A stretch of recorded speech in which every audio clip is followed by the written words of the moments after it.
Okay, so part of the mission, so to speak, is education, right? So part of the reason for going to San Antonio is just to learn more about being able to drive to San Antonio and back. So the total distance, 286 miles. We used 81 kilowatt hours, and we averaged 282 watt hours per mile. So 282 is roughly 3.5 miles per kilowatt. So why do I say that? So if you know how much you pay per kilowatt, for example, I'm per Nellis Electric, so I pay 11 cents per kilowatt. So you take 11 cents divided by 3.5, you get the how much it costs to drive a mile. Okay. Sorry, I haven't already done the math, so okay. But if you want to compare it to a gas car, you can do the same thing with a gas car, right? However you figure out your MPG, miles per gallon, how much does it cost for a gallon of gas? Divide the the cost of the gallon of gas by the MPG number, and that tells you how much it costs per mile to put energy into your gas car or diesel car, whichever.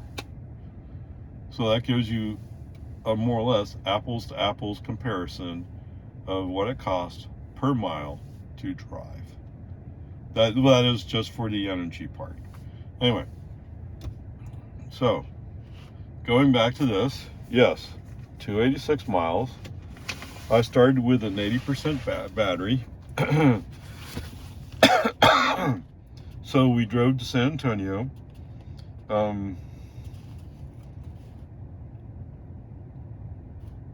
Let's see. Actually, I wrote down, so when we got to Buc-ee's, I was at 9%. Okay, so drove to San Antonio, did what we were going to do. We had some 25%, something like that. So drove up to Buc-ee's in New Braunfels. Got there with 9% battery. And while I was at Buc-ee's, I added 49 kilowatt hours of energy at the supercharger, brought it back up to 80%. That cost $18.98. Why do I have 97 miles written down? I'm not sure why I wrote that down. Okay. So anyway, well, I didn't compute the whole cost of the trip. It costs $19 there at Buc-ee's, and the rest of the charges from at home. So there you go. Was it possible? Yes. Okay, so one of the other, oh, but you had to go to Buc-ee's. Well, no, I didn't. Okay, so we went out 281 from Lago Vista. There's a charger there at Johnson City. It's a version 2, so it's only 150 kilowatt hours. 150 kilowatt charge range.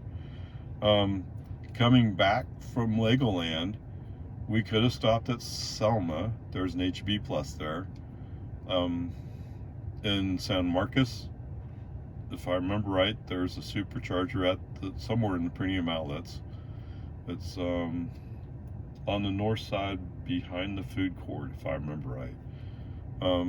And actually, there's another supercharger in Kyle. And I'm pretty sure there's a supercharger somewhere around South Austin. I just don't remember where. So there's plenty of options. If you if you use superchargers, there's plenty of options to put energy in and to find them. So when people ask me this, so I took a trip to San Diego. West Texas is a little bit more sparse in the number of superchargers out there, and they tend to be version 2, so it's just 150. But the longest stretch I had to do was 140 miles. So, oh, that's all well and good, but I can't put that in context. Okay, so the other thing I've done with this particular car, GRNPA, is I have done a 70 mile per hour range test, 100 to 0%. So 100% full down to when it read 0. It actually showed 1 mile left out of that 0%. But that gave me 240 miles that I was able to do. However, right now I'm sitting here at 78%.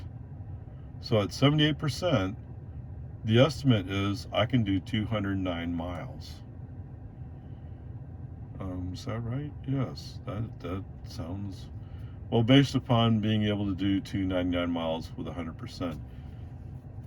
Now, could I really do 209 miles at 70 miles per hour? No, not really. Probably more like 160, 170, something like that. But still, that's way more than the 140 for the longest stint.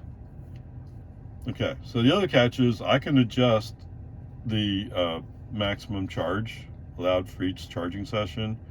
I choose 80% because I want to keep it on the relatively low side to avoid some of the degradation issues that might occur over time.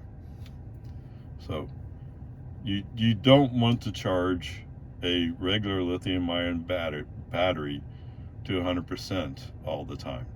That will increase the aging speed. So that's not good. Now, if you have an LFP battery, yes, you do want to charge it to 100%. In fact, it's required for the battery to work correctly that you charge it to 100% at least once a week.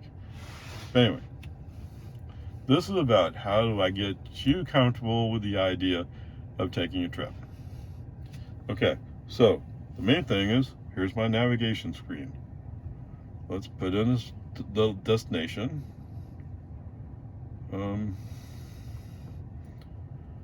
Although New York City, New York. So if I put in New York, okay, what it's going to do is it's going to calculate a route. It's going to populate with its estimation of what charging stops are needed. And what it will do is it will, on the fly as we drive along, it will reevaluate what the next charging stop should be. So as long as you have a reasonable amount of superchargers, and in the United States of America we do have a reasonable number of superchargers, you can make it. So there's what the trip would look like. Nothing to it, right? I mean, you could do this easily. Anyway, there it is. Can I do a trip? Yes. Can I go almost anywhere? Almost anywhere, yes. Okay, so go back, look at San Diego. Am I spelling? Oh, well, no. San Diego, California. So this is a trip I've done in my Opare, my Model Y. But there you go. That's what the estimation is of where I would have to stop for each charging stop. And so the charging stop, when we stopped in at Buc-ee's, we actually stayed there for 30 minutes. Now, Jill and Luke were having a good time shopping in Buc-ee's, so they weren't in a rush. Okay? If they hadn't been with me, I would have left 10, maybe even 15 minutes earlier. But anyway, whatever, there it is. Okay, yeah, next stop would be Junction. Oh, 142 miles, okay. I forgot it was that far. There is another supercharger between here and Junction, that's in Llano.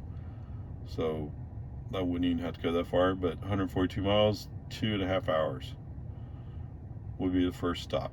So that's the other thing, is if you're used to driving a long time, I'm not one of those people. I don't drive for 3 or 4 hours and then stop. I like to stop once an hour. So actually in this case, I'd probably have to find some place in between to take a break. But okay. So nothing to it. It's easy enough. So if you have a Tesla, then you're on the superchargers. You should be good to go. Now, the other side of that coin is a lot of the people who sell electric vehicles in the United States are either committed to going to using superchargers or are thinking about what it means to do that.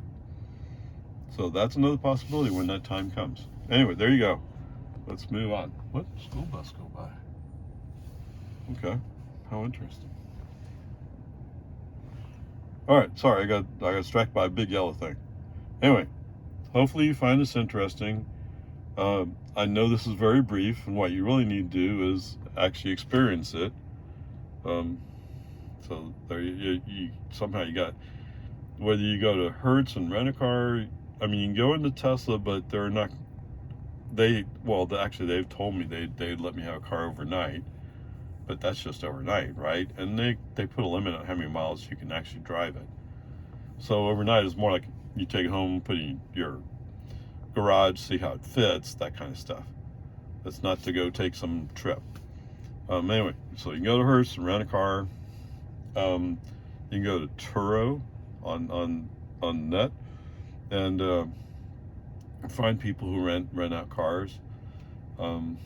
Actually, that's something I have on my list someday to go do. I found a guy who had a 2018 Model 3, and so, I mean, I have a 2020.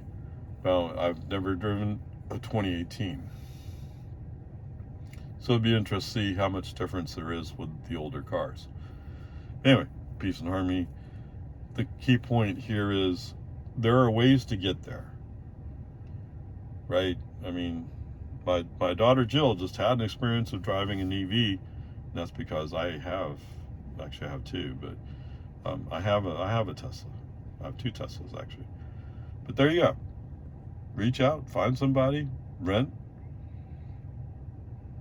The sooner you start considering what it takes to get there, the sooner you can start moving towards the future. Onward, upward charge.